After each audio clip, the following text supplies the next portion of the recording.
주일 오전 설교입니다. 대구 우리 교회 주일 설교입니다. 주일 설교 제목은 마음의 증강 현실입니다. 하나님 말씀 디모데 후서 1장 1절에서 2절까지입니다. 하나님의 뜻으로 말미암아 그리스도 예수 안에 있는 생명의 약속대로 그리스도 예수의 사도된 바울은 사랑하는 아들 디모데에게 편지하노니 하나님 아버지와 그리스도 예수 우리 주께로부터 은혜와 긍휼과 평강이 내게 있을지어다. 아멘. 요 짧은 이 두 개의 문장 이 속에서 생명의 약속, 생명이라는 말이 여기서 튀어나왔습니다. 사람은 태어나면 죽게 돼 있고 인간이 살아있을 동안만 생명이고 목숨 붙어 있을 때만 생명이고 그 뒤에는 생명이 있는지 없는지 모호하다라는 그런 것이 이 세상의 상식인데 여기에 사도 바울은 이걸 어떻게 하느냐 하면 네 속에 있는 목숨은 생명이 아니고 1절에 나온 말씀처럼 그리스도 예수 안에 있을 때만 생명이 있다는 겁니다. 그리고 그리스도 예수 안에만 생명이 있기 때문에 같은 말로 우리한테는 생명이 없다는 말이 되는 겁니다. 그러면 생명을 언급하게 되는 이 사도 바울은 지금 자기가 어디 안에 있냐 하면은 예수 안에 있다는 겁니다. 예수 안에 있는 생명이 스스로 자기를 펼쳐나가는데 그걸 약속이라고 이야기해요. 그걸 다른 말로 언약이라고 이야기합니다. 생명 되시는 분이 이 세상에 생명을 주려고 나타나실 때 나타나는 현상이 뭐냐? 약속입니다. 언약으로 나타나는 거예요. 그래서 그 로마서 10장 지난번에 했던 로마서 10장에서 사도 바울이 이야기했듯이 구원을 얻는 것은 이게 언어로 말씀을 들음으로 구원을 얻는다고 되어 있어요. 그러면 온갖 희한한 기적을 다 맛보고 하늘나라를 보고 그게 구원이 얻는 방식이 아니라 하늘에서 누군가 하늘의 내용을 그 약속이죠. 언약이죠. 언약을 듣고 언약을 듣고 그걸 받아들이면 구원을 얻으리라 이렇게 되어 있어요.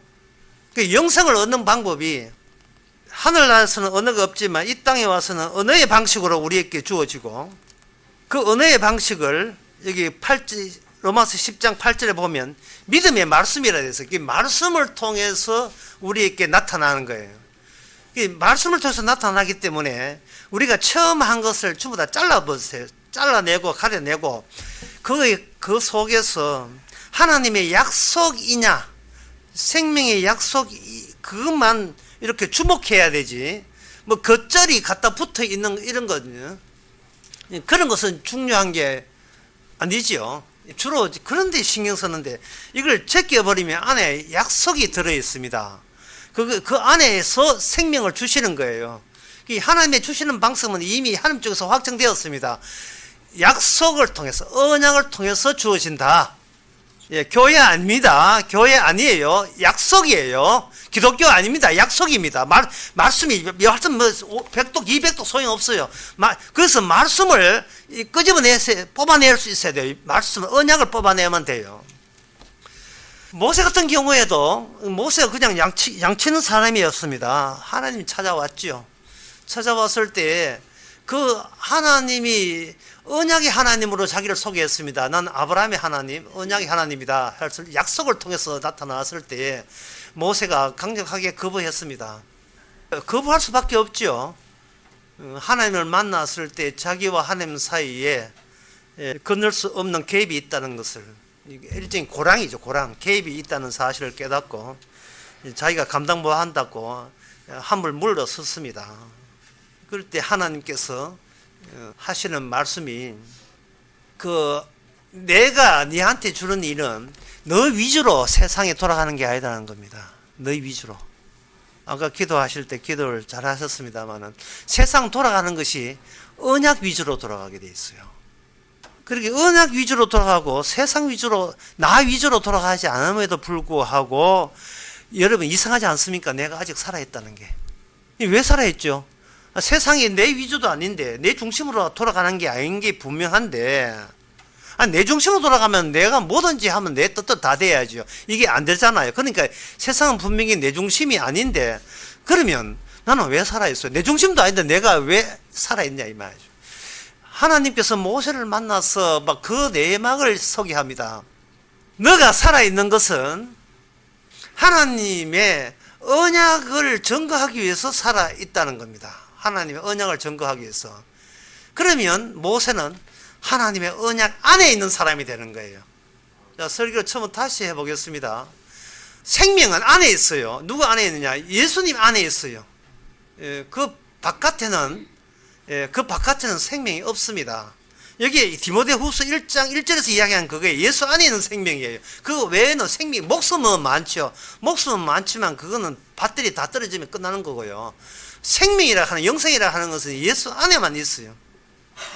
예수 안에만 있기 때문에 예수 안으로 들어가지 못하면 생명이 없는 겁니다. 간단해요. 뭐 교회 등록한다고 구원받는 거 아닙니다. 예수 안까지 들어가야 돼요. 예수 안까지. 그 예수 안에 들어온다는 것은 이것은 하나님께서 우리 위주로 일하지 않음에도 불구하고 우리가 살아있는 내가 왜 살아있지 그렇게 살려주세요가 아닙니다. 왜 살아있지 이래 돼야 돼요. 내가 왜 살아있지. 그런데 하나님은 우리를 돕지 않습니다. 하나님은 언약을 도와요. 하나님은 우리가 보고 싶은 게 아니에요. 하나님이 보고 싶은 것은 예수님이 보고 싶은 거예요. 오늘 1장 1절에 하나님의 뜻으로 말미암아 사도에게 바로 오지 않습니다. 하나님의 뜻으로 말미암아가 뭔가 중간에 거치는데 뭐냐? 그리스도 예수 안에 이래 돼요. 아버지와 아들, 인간에서 어느 누구도 몰랐던 아버지와 그 아들, 그 안에만 생명이 있습니다. 한국 정기 그들로 하여금 약속, 오늘은 생명의 약속인데 구약에서는 이게 생명의 약속이 신약에서는 3차원 되어 있지만 구약에서는 2차원이에요. 생명의 약속의 땅이라 하고 실제로 지도상에 나오는 가나안 땅을 주님께서 이스라엘을 2차원 평명을 기어 다니는 개미처럼 몰고 온 거예요.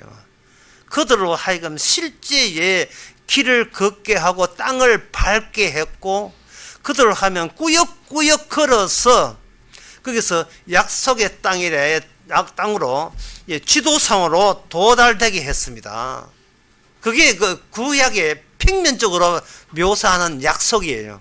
구약에는 평면 2차원적으로 표현을 하고 신약에 오면 3차원적으로 표현을 해버려요. 3차원적으로 표현하는 걸 일종의 정강현실이라고 할 수 있는데 빛이 들어오는 우물 내에 이미지가 떠오르는 것처럼 성령을 받은 사람은 이 2차원 평면 속에서 아버지와 아들 관계가 이렇게 이미지로 떠올라 버리는 거예요. 그 예수 안에서 본인이 들어있는 겁니다. 이게 3차원적인 정강현실은 구약의 설명 없이는 이게 설명이 안 돼요. 어떻게 2차원에서 3차원이 될 수 있는가? 이스라엘 백성들은 메시아를 기다리고 지금도 이스라엘 나라에서는 이스라엘 정통 그 보수 유대교에서는 메시아 오기를 기다립니다. 그 메시아 오기를 기다리는 그들이 기다리는 메시아는 실제로 그 예루살렘의 동쪽에 가면 약간 높은 이렇게 야산 같은 게 있어요. 감람산이에요. 그 감람산에서 예수님이 기도했던 게세마네 동산도 거기 있는데 그 감람산에 메시아가 두 다리 딛고 온다. 스가랴에 예언되어 있는 대로 그렇게 오는 메시아를 지금도 기다리고 있습니다. 그 감람산과 가까운 데가 황금돈이라 해가지고 지금 이슬람 사원이 있지만 유대인들은 언제든지 가서 그걸 뺏을 수 있는 역량이 있는 이스라엘이 같이 돌아보고 있습니다. 이거 우리 거야. 그게 그 산을 가지고 모리아산이라고 하는 거예요. 옛날 아브라함이 이삭을 바쳤던 건 모리아산. 그리고 다윗이 제단하 그 타작마당 거기 그 산이에요. 거기에 그 성전을 세운 겁니다. 헤롯이 성전을 세웠던 거예요. 그 감람산 평면이에요. 2차원 평면에 메시아가 온다고 했습니다. 그런데 실제로 이 땅에 신약에 나타난 메시아는 그 메시아를 헬라어로 그리스도로 합니다. 오늘 본문에 하나님의 뜻으로 말미암아 그리스도, 예수 앞에 그리스도라는 말이 있죠. 그게 메시아라는 뜻이에요. 메시아가 구약을 몽땅 어깨죽지에 다 짊어지고, 구약의 모든 약속된 약속은 몽땅 자기를 다 짊어지시고, 요한복음 19장에 보면 다 이루었다 했거든요. 유대교와 이 복음의 차이가 뭐냐 하면은, 유대교는 아직도 우리가 지킬 게 남아있다는 게 유대교예요. 그런데 복음은 뭐냐? 복음 안에서, 지금 기독교를 말하는 게 아닙니다. 교회를 말하는 게 아닙니다. 복음 이야기합니다. 복음 안에서는 다 이루었다는 거예요. 다 이루기 때문에 복음을 알면서도 뭔가 추가하는 어떤 행함을 추가하는 것, 그것을 복음에서는 그걸 우상숭배라고 합니다. 우상숭배라는 것은 구약 때부터 그렇게 하나님이 닥달내던 법이거든요. 이스라엘 멸망한 것도 우상숭배인데, 우상숭배라 하는 것은 인간이 우상이 뭔지를 인간은 판정할 수가 없어요. 진짜 하나님이 메시아가 와야, 메시아가 행한 것을 전제로 해야 비로소 그때 우상숭배가 드러나요. 그래 보면 예수님이 다 이루었다고 했음에도 불구하고 뭔가 꼼지락거리면서 하겠다는 이 한국 교회가 우상의 단체입니다. 이건 뭐 자신만만하게 이야기해요. 딴 건 내 자신 없는데 이건 자신만만해요. 십자가에 다 이루었음에도 불구하고 추가해서 뭘 할 게 남아 있다고 가르치는 거예요. 구약에서는 성교, 헌금, 예배, 찬양, 성공부, 그 어떤 것이든 어떤 방식이든 더 해야 된다고 이야기하는 거. 우상 단체입니다. 노선이 달라요. 가는 노선이 다릅니다. 지옥 갑니다. 그런데 사람들은 그게 우상인 줄 모르고 진짜 선당한다고 왜 그렇게 하느냐. 하나님 지옥 보내려고 그렇게 하는데 말릴 수가 있어야지요. 복음 이야기해도 안 들어요. 뭐 알아듣습니다. 지옥 가겠다는데 거의. 로마서 10장에서 그걸 자기 의라 하는 거예요. 인간의 자기 의라 하는 것은 자기의 험하게 살았던 자기 인생의 모든 행함이 축적된 걸 자기 의라고 하는 거예요. 십자가가 다 이루음으로 말미암아 거기서 생산된 것이 하나님의 의거든요. 로마서 1장에 나오는 말씀처럼. 내가 복음을 부끄러워하지 아니하노니 이 복음은 모든 믿는 자에게 구원을 주시는 하나님의 능력이 됨이라. 첫째는 유대인에게요 또한 헬라인에게로다. 복음에는 하나님의 의가 나타나서 믿음으로 믿음에 이르게 하나니 기록된 바 오직 의인은 믿음으로 말미암아 살리라 함과 같으니라. 내가 하나님의 의를 알고 부끄러워하지 않는 이유는 내가 한 게 아니기 때문에, 내가 한 게 아니기 때문에 네가 왜 미진했어, 왜 제대로 못했어에 탓함이 없어요. 복음 안에는. 그러니까 내가 부끄러워할 필요가 없죠. 탓하지 않는다니까요. 그걸 로마서 8장에서는 정죄함이 없다고 이야기해요. 그러므로 이제 그리스도 예수 안에 있는 자에게는 결코 정죄함이 없나니 이는 그리스도 예수 안에 있는 생명의 성령의 법이 죄와 사망의 법에서 너를 해방하였습니다. 어떤 경우에 그렇습니까? 복음 안에 있을 때, 컨택트 렌즈 안에 있을 때 다 이루었다가 매일같이 십자가를 바라본다는 것은 매일같이 다 이루었다를 보고 있는 사람이에요. 그 사람은. 그리고 그 사람은 뭘 아느냐? 하나님이 나를 보는 게 아니에요. 예수 그리스도를 찾고 있지 나를 찾고 있지 않다는 것을 아는 사람이에요. 다시 말씀드립니다. 하나님은 우리를 도와주지 않습니다. 왜? 하나님은 우리 위주가 아니에요. 하나님과 아들 위주예요. 왜? 우리는 언약을 이룬 적이 없기 때문에. 그 구약에서 이스라엘 백성들이 수평적으로 표현해냈던 그것을 약속의 땅이라든지 또는 제사, 직접 그들의 손으로 제작한 언약궤, 그들이 이고 했던 그 제사에 필요한 여러 가지 기구들, 그리고 성막 만들 때 또는 성전 지을 때 했던 따듬었던 돌, 전부 다 이스라엘 백성들이 전부 다 동원 다 되었어요. 그것은 물질이죠, 물질.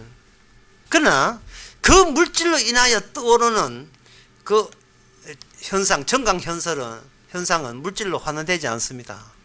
하나님께서는 그 물질적인 인간이, 물질적인 인간을, 그 물건들을 통해서 하나님께서 영광을 돌리라고 그걸 율법 율법 안에다가 집어넣어서 그것을 구현하게 했었습니다. 열심히 이스라엘은 하나님의 율법대로 제사드리고 율법대로 산다고 여러 가지 세치까지 여러 가지 준비했지만 모든 것이 바로 그 모든 것은 하나님이 원하는 그러한 거룩에 이룰 수 없다는 것을 샘플로 보여주었죠.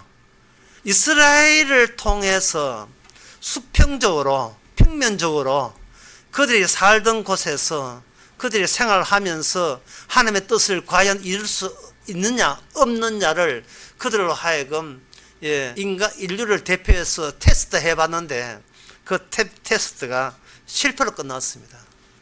그런데 그 하나님의 말씀 가운데서 어떤 말씀이 있느냐, 이미 실패할 줄 아시고 그럴 줄 아시고 율법에 따라서 어떤 한 인물을 율법 안에 내가 등장하도록 예언을 한 게 있어요. 그 예언된 자가 바로 메시아입니다. 못하는 것들을 미리 보내시고 어떤 점에서 못했다는 것을 충분히 들추어내는 거예요.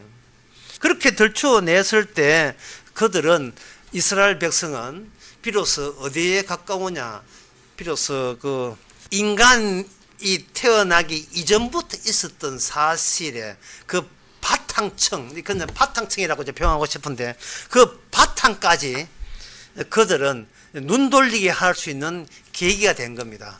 아, 이게 중간에 있는 인간들이 어떻게 행할 수준이 아니구나. 우리가 내 운명과 내 미래에 대해서, 내 확정된 나의 장래에 대해서 비록 내가 내한테 손댈 게 아니라는 사실을 구약을 통해서, 율법을 통해서 그들이 깨닫게 하는 겁니다. 내 운명 다른 분의 소관에 넘어가 있지 내가 알아서 결정하는 게 아닙니다.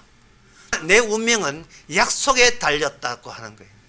바탕층까지 이제 내려가게 하는 거예요. 바탕층까지 내려가는데 신약에 보면 정강현실이에요. 예를 들겠습니다. 이 정강현실이 다니엘 5장 5절에 나옵니다. 그때 사람의 손가락이 나타나서 왕궁 촛대 맞은편 붕벽에 글씨를 쓰는데 왕이 그 글씨 쓰는 손가락을 본지라.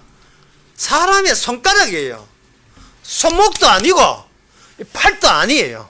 손가락만 나와가지고 그 손가락이 뭐한가 보니까 벽에 가가지고 글씨를 쓰는 거예요. 글씨를. 예? 다니엘 5장 5절이에요. 하나님께서는 최종적으로 말씀을 전한다고요. 어느 방식을 사용한다. 어느 방식을 사용한다. 어느 방식을. 뭐 물리를 걸으시고 그런 거 아니에요. 어느 방식이에요. 그 베드로가 물리를 걸었잖아요. 나중에 예수님 배신했습니다. 소용없어요. 500여 떡 먹었습니다. 그 제자들 다 떠났어요. 그리고 그런 기적 같은 것은요, 이미 구약 이스라엘 사람들이 온갖 기적 다 받았습니다. 그런데 그들은 여호와 했는데 그 여호와 믿는 것이 우상인 줄을 상상도 못했어요. 문제가 어디 있느냐 하면 율법에 문제가 있는 게 아니고 본인에게 문제가 있었던 겁니다. 본인 자체, 그게 본인에게 본인 내부에 어떤 구조가 있는데 본인 내부의 구조를 몰랐던 거예요. 인간은 지진을 몰랐다는 것은 지진의 내부 구조를 몰랐다는 거예요. 지각판이 이렇게 연결되어 있습니다. 거기 갈라지는가? 누가 알아요? 몰라요. 인간의 지표면, 시각면도 몰라요. 그런데 인간은 그보다 더 모르는 게 있습니다. 자기 마음 내부가 구조화되어 있다는 사실을 몰라요. 자기 내용. 이게 갈라지고 있다는 걸 몰라요. 인간 마음 자체가.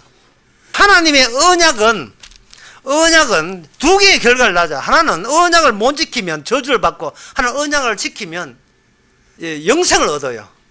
그 자체가 언약으로 주어져서 언약 자체가 균열이 생겨버립니다. 그러면 우리의 마음은 찢어지지요. 그걸 이스라엘의 역사를 통해서 구원되었던 이스라엘, 나라 만들자 한 적 없어요. 일방적으로 하나님이 나라 만들어 놓고 하나님이 내부에 지진을 일으켜가지고 나라를 둘로 남북으로 찢어지게 만들고 마지막에 있는 유대나라까지, 유대나라와 그리고 12제자의 그룹과 12지파의 그룹 사이에 찢어지게 만드는 거예요. 이스라엘부터 신약 초반까지의 내용입니다. 역사예요. 그리고 신약 그 이후에 가면 육에 속한 요소와 성령에 속한 요소가 성도 내부에서 매일같이 이게 지진이 나듯이 찢어지고 분열이 나는 거예요. 두 축으로 해서 남북국의 두 축으로 해서 멕시코 난류가 흐른다고 제가 오색을 이야기했잖아요. 그처럼 컨베이어 벨트가 순환되는 것처럼 우리 내부에서 죽을 때까지 계속해서 육의 생각과 성령의 생각이 서로 충돌하고 싸우고 있다는 거. 이게 갈라디아서 5장에 나온 이야기입니다. 17절에 육체의 소욕은 성령을 거스리고 성령의 소욕은 육체를 거스리나니 이 둘이 서로 대적하므로 너희의 원하는 것을 하지 못하게 하려 함이니라.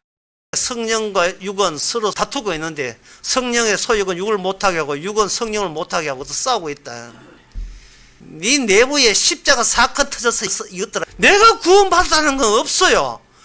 구원은 예수님이 구원받은 거예요. 예수님이 구원받은 그 2000년 전의 살인사건 현장으로 성령은 데려갑니다. 다니엘 5장 5절에 나오는 그 정강현실, 손가락 나와서 글씨 쓰는 그 현실, 그것과 누가복음 13장 4절에 나온 말씀 두 개를 한번 비교해 보세요. 사실은 똑같은 이야기인데 그 속에서 여러분들이 이미지를 정강현실로 뽑아낼 줄 알아야 돼요. 13장 4절에 보면 이런 말씀 나옵니다. 또 실로암의 망대가 무너져 치어 죽은 18사람이 예루살렘에 거한 모든 사람보다 죄가 더할 줄 아느냐. 너희에게 이르노니 아니라 너희도 만일 회개치 아니하면 이와 같이 다 망하리라. 다니엘 5장 5절에 나왔던 손가락으로 글씨 썼던 것은 이거 바벨론 나라 망한다는 이야기를 했거든요. 망한다.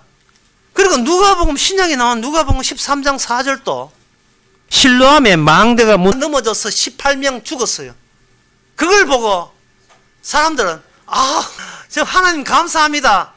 우리를 이렇게 안 망해 줘서 감사합니다. 이렇게 하니까 예수님 말씀이 네가 지금 남이 무너져 죽고 너는 안 죽었다고 네가 지금 살아있다고 우기는데 네가 회개치 아니하면 그걸 보고 회개치 아니하면 너에게도 생명 없다 이 말이야. 이런 사건을 일으키는 거예요. 둘 다 똑같은 이야기예요. 이게 왜 그러냐 하면 이게 구조거든요. 구조. 지진을 대비 못한 것은 자기 살고 있는 밑에 구조를 몰라서 그렇고 사람이 회개치 못하는 것은 자기 내부의 구조를 몰라서 그래요. 지금부터 그 구조에 대해서 지금 설명해 드리겠습니다. 갈라디아서 4장 21절에 내가 말하라 율법 아래 있고자 하는 자들은 율법을 알지 못하였느냐. 기록된 바 아브라함의 두 아들이 있으니 하나는 계집종에서 하나는 자유하는 여자에게서 낳다 하였으나 계집종에서는 육체를 따라 낳고 자유하는 여자는 약속으로 말미암으니라. 이것은 비유니 이 여자들은 두 언약이라. 두 언약이라. 인간의 바탕에는 무엇과 연결되어 있느냐. 인간의 바탕에 일본 도쿄에 있는 지하철이라고 보면 인간의 바탕은 일본 전역까지 다 퍼져 있는 것처럼 다른 외곽까지 지하철이 연결되어 있는 것처럼 서울의 지하철이 동탄까지 수원까지 오잖아요. 마찬가지로 우리 내부에 있는 구조, 깔려있는 이 구조는 우리가 태어나기 전에 아담이 있기 전에 인간이 만들어진 그 전에 있었던 하나님의 구조와 전철로 지하철로 연결되어 있다면 구조가 그게 두 언약이다. 그래서 하나님께서는 일을 하실 때 우리 조화롭고 우리 위주로 우리 중심으로 일하지 않고 언약 위주로 일을 하시는 거예요. 그 언약 구조를 알아야 복음을 알고 복음 안에만 영생이 있는 거예요. 언약 구조를 모르면 그냥 겉도는 거예요. 겉도는 거. 교회 충성하고 봉사하고 이런다고 천당 간 줄 알고 있어요. 그저 아이를 잘 키우고 열심히 새아이 생활 잘하면 착하던 소리 들으면 천당 간 줄 알고 있어요. 어떤 사람은 이런 소리 하는 사람이 있어요. 어떤 분 목사죠. 십자가를 통과해서 부활이 이르자.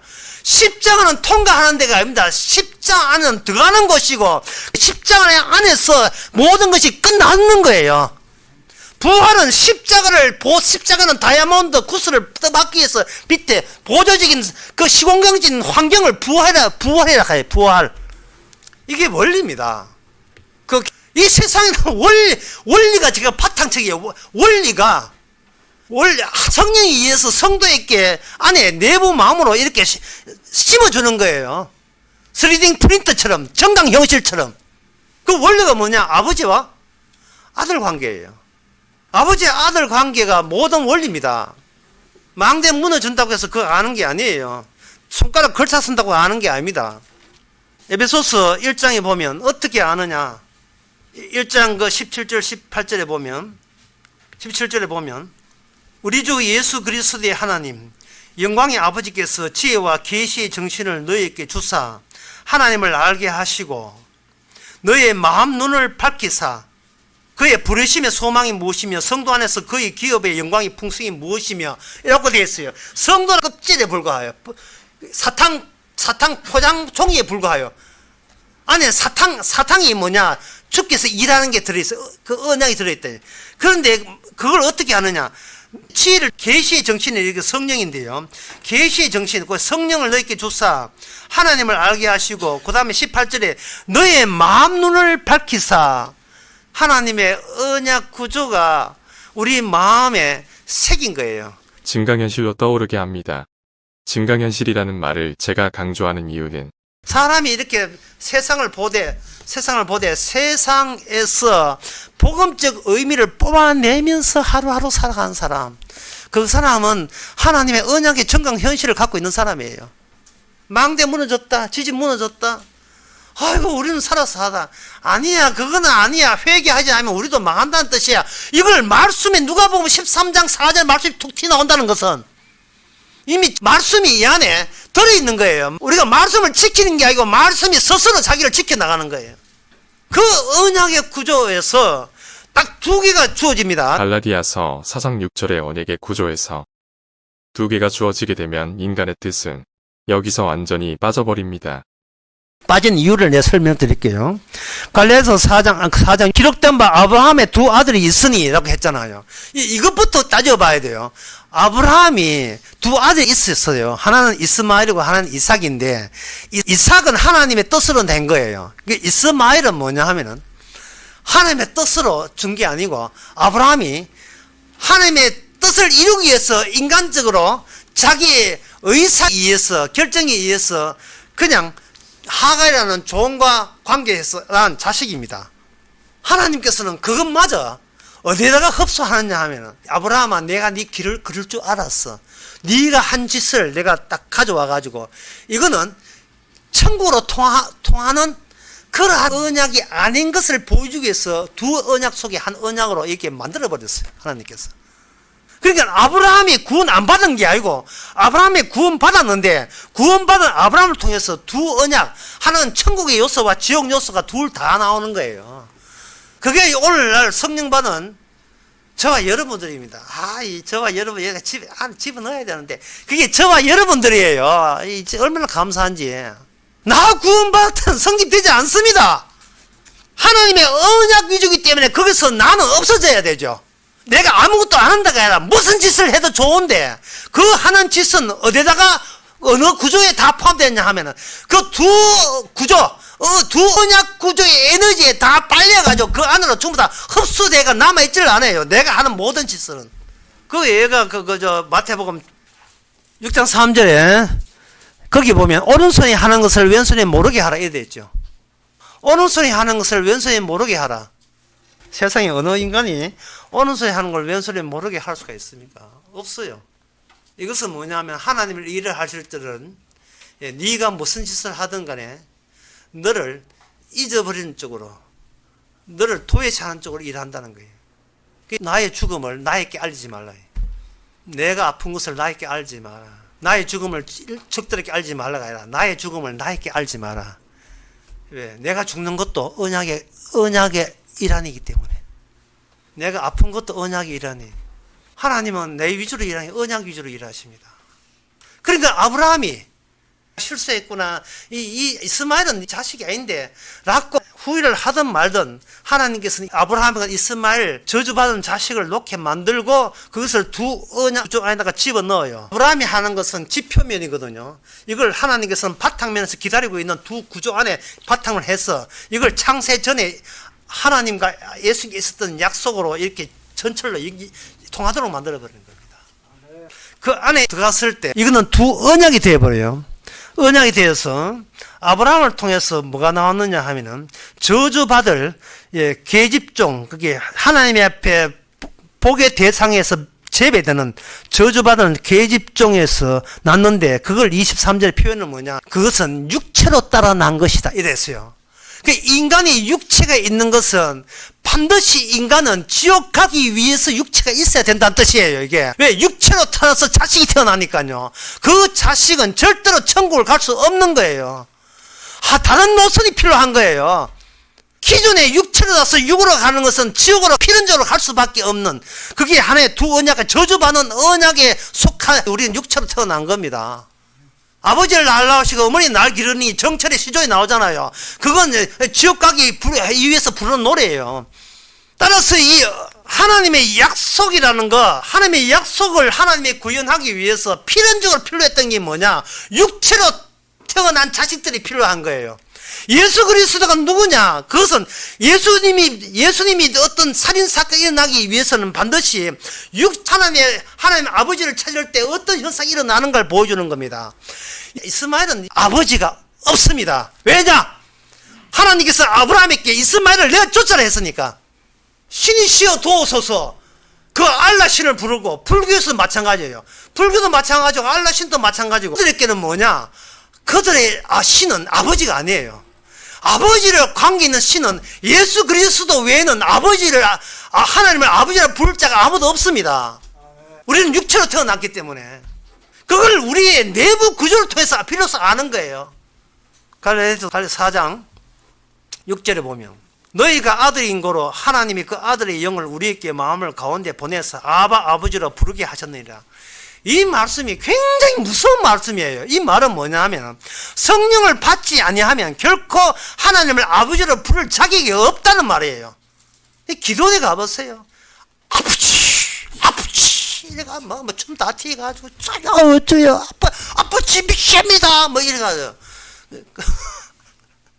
하는 게 또 뭐 달라는데 저요 애가 아프고 우리 남편이 취직도 이번에 또 구조정 당해가 또 잘리고 나 우리 좀 도와주소서. 그거는 아버지가 아니에요. 그거 잘못 불렀어요. 그거는 알라를 부른 거예요. 알라 신이여 인살라 알라 신을 부른 거예요. 그거는 그 아버지 부른 게 아닙니다. 성령은 우리로 하여금 2000년 전에 살인사건으로 우리를 데려갑니다. 살인사건, 예수님, 메시아가 살인사건 현장으로 데려가요. 봤지? 너희들이 죽였잖아, 예수님. 이래놓고 너가 하나님을 아버지라 할 수 있어? 너가 아버지는 악마야. 그러니까 하나님의 복음을 전할 때는 반드시 십자가의 복음을 방해하는 것들을 같이 불러 모아요. 그 가운데서 우상 숭배가 무엇이며, 진짜 죄가 무엇이며 드러내는 거예요. 근대 법의 특징은 뭐냐 하면은 그 악한 죄인이라도 할 수 있는 여지를 준다는 것이 현대 법입니다. 근대 법이에요. 사형제도 왜 없앱니까? 우리가 죽이려고 하는 그 인간도 우리가 똑같은 인간이니까 인간의 근원적인 존엄성은 살려줘야 되지 않겠느냐. 근대 법은 뭐냐면 하나님 빼고 갑시다는 거예요. 하나님 빼고 우리 인간들끼리의 공동체 형성해가지고 그 공동체가 유지할 수 있는 그러한 약속들로 법을 만들자. 이게 현대 법이에요. 변명의 여지를 줘야 되지 않겠느냐 하는 거예요. 그런데 하나님을 법 빼다 보니까 하나님의 율법도 빼버렸어요. 빼버리니까 신명기 4장 24절도 빼버렸습니다. 거기에 뭐라 되어 있냐 하면은 여호와 하나님은 소멸하신 불이시요 질투하는 하나님이다. 하나님은 사랑이라는 것을 극한으로 높이 드러내기 위해서 미움을 극한으로 미워해요. 참혹한 지경으로 몰아내요. 그 참혹한 지경은 바로 맞은편에 있는 사랑을 극대화하기 위해서 하는 겁니다. 어설프게 대충 저주하는 게 아니에요. 지독하게 저주해요. 그러나 하나님의 사랑이 없는 사람은 지옥 가도 궁지렁궁지렁 말이 많아요. 지옥 가도 자기 혈족 걱정, 동생들 걱정하고. 누가복음 14장 24절에 보면 그 지옥 간 음부에 간 거지 나사로 맞은편에 있던 부자가 지옥 갔어요. 지옥 가가지고 아브라함과 그의 품에 나사로를 보고 아버지 하나님 아브라함이여 나를 긍휼히 여기소서. 나사로를 보내서 그 손가락 끝에 물을 찍어 내 혀를 서늘하게 하소서. 이 부자는 살아있을 때나 죽을 때나 그 성갈머리 하나도 달라진 게 하나도 없어요. 지옥 간 사람의 특징이 뭐냐 하면은 자기 위주로 생각한다는 게 세상에. 신이시여 모든 걸 내 위주로 움직이소서. 이야기 하니까 오늘 왜 이 교회가 왜 자꾸 생각나는지 모르겠어요. 교회 다니면서 하는 일이 뭐냐? 내가 왜 선한 존재인지를 그 증거 수집한다고 교회 다녀요. 평생 동안 교회 다니면서 집사회가 이런 했고 장로에서 이런 일 했고 목사회가 이렇게 했고 지 선한 병명만 늘어놓는 거 전부 다 자기 위주예요. 하나님은 나를 안 찾는다니까요. 하나님은 예수님이 찾아요. 나를 아예 찾지를 안 해요. 그러면 우리는 나는 두 구조로 깨졌다니까요. 두 언약으로. 그러면 다시 갈라디아서 4장으로 들어봤어요. 계집종의 육체로 따라났다. 거기는 약속이 육체로 따라났기 때문에 이거는 억압되어 있다는 거예요. 율법에 의해서 율법 따라 났다 또는 육체 따라 났다. 율법이 육체를 누른다는 겁니다.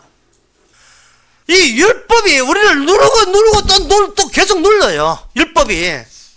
손톱 다 태가지고 하나 율법 지켰다고 보는데 그 다음 다른 율법 또 기다리고 있어요.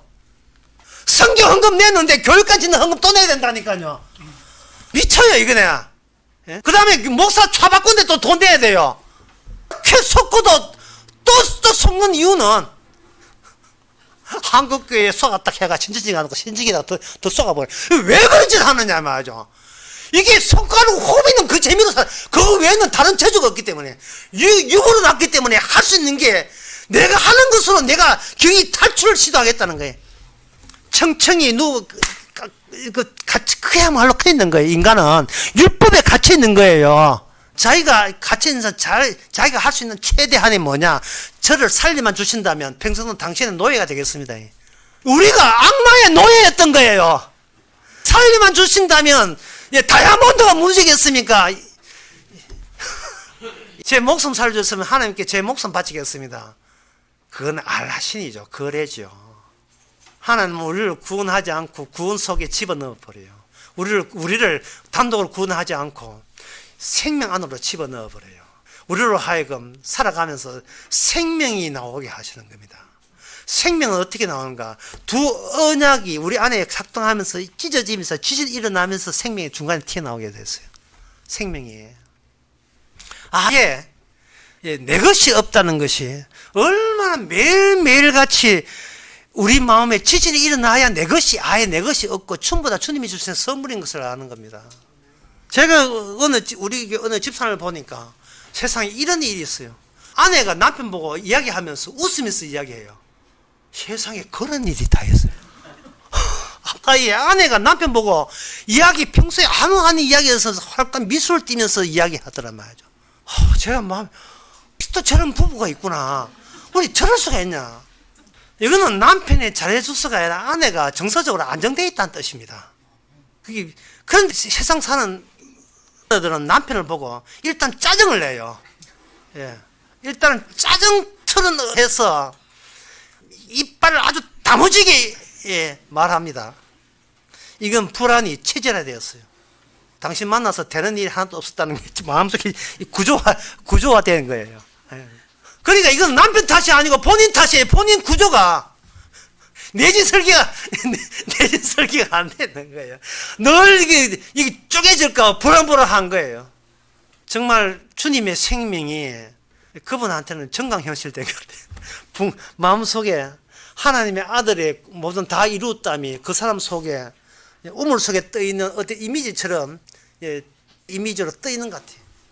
쉽게 말해서 웃으면서 남편 보고 이야기한다는 것은 당신이 어떤 짓을 하고 어떤 발언을 하고 어떤 태도를 해도 저 괜찮아요. 그 안정감이에요. 이 또 잘하면 율법되니까 주의하세요. 나보고 또 강요하지 마세요. 이스마엘은 아버지가 없습니다. 이 세상에 낳는 육체의 아버지는 있지만 그거는 구조적으로 돌아가면 그거는 가짜 아버지예요. 아버지 갇히고 나도 갇히고 할아버지 갇혔고 우리 조상 아담도 갇혔고 죄에 갇혔고 악마에 갇혔고 율법에 갇혔고 저주에 갇혀있고 아무도 빠져나온 사람 아무도 없습니다. 그래서 하나님께서는 아버지와 연결된 아들을 이 땅에 보냈습니다. 그것을 가지고 오늘 본문에 그리스도라고 이야기하고요. 그분한테는 생명 약속이 있는 거예요. 생명 약속. 그걸 지금 내 아들 같은 디모데야, 너희가 이것을 전해라. 디모데 보고 교회 만들라 소리 안 왔어요. 복음을 전해라는 복음을. 내가 전한 것처럼 복음을 전해라. 생명의 약속을 전해라. 네가 성령 받았기 때문에 네 안에 그거 된다. 다시 갈라디아서 보게 되면 갈라디아 4장에 이번에는 자유하는 여자가 약속으로 말미암느니라. 이거는 두 비운이 여자, 두 언약이라. 자유하는 것은 위에 있는 예루살렘이 자유자, 어머니라. 이것이 26절에 나와거든요. 아버지가 없는데 아들이 와서 어디까지 오는가? 우리 내부까지 들어와요. 아들이. 우리 마음 속까지 예수님이 들어와요. 예수님은 아들입니다. 예수님이 들어와서 예수님이 계속해서 자기의 다 이뤘던 활동을 활발하게 벌려버리면 그게 바로 뭐냐? 그게 성령의 일이에요. 그러니까 요한복음 5장에서 아들이 없으면 아버지도 없다는 말이 그 말이에요. 아버지가 하는 거 아버지가 아니고 아들이 들어와야 됩니다. 아들이 들어오게 되면 그분은 우리로 하여금 아들이 인간 손에 죽었고 인간들이 육체로 난 육의 인간들에게 살해당했던 살인 사건을 우리 내부에서 반복해서 계속 일으켜버립니다. 일으켜버리면 그 구조와 바로 선악과를 알았던 인간은 저주받고 생명나무를 따물 수 없게 되었는데 친절하게 생명나무를 우리에게 집어넣은 거예요. 그러면 성도는 하는 뭐냐? 간을 배 밖에 내면 돼요. 그 간이 뭐냐? 선악과입니다. 내 안에 내 잘났다. 나는 나의 의로 버틴다. 나는 나 잘난 맛에 산다. 나는 내가 얼마나 잘난 것인지 변명하는 식으로 그걸 수집하는 식으로 나는 사람들에게 이야기한다. 라는 것을 여러분 배 밖에 내세요.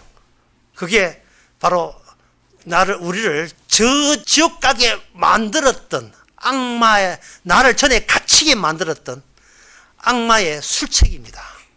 그걸 간을 배 밖에 내면서 나타내므로 말미암아 나는 죄인 중에 괴수가 되는 그 신나는 일, 내 안에서 악마를 캐내는 그 즐거운 일, 그 가벼운 일을 왜 우리는 안 하려고 해요? 그 재미는 내 속에 있는 나를 지옥으로 이끌기 위해서 온갖 나의 의를 부추겼던 그 착당을 내 밖에 끄집어내는 이것이 바로 복음이 작동하는 하나님의 성도입니다. 안에 성령께서 그렇게 하게 하신 거예요. 그렇게 함으로 말미암아 우리가 거기서부터 벗어났다는 거예요. 우리는 예수님의 영이 내 안에 컨택트 렌즈 안에 3003 성령으로 우리를 십자가로 이야기해 프린트를 박아 넣어서 다 이루었다를 됐기 때문에 바깥으로 그런 악마가 튀어나오는 그런 현상을 보이는 겁니다. 기도하겠습니다. 하나님 아버지, 저희들 하나님이 우리를 가지고 하나님의 자기의 일하는 현장으로 사용해 주시니 너무 감사합니다. 나 잘났다 할 수 있지만 그것이 바로 죄라는 것까지 곧장 고백할 수 있는 저희들 되게 하옵소서. 주님의 이름으로 기도합나이다.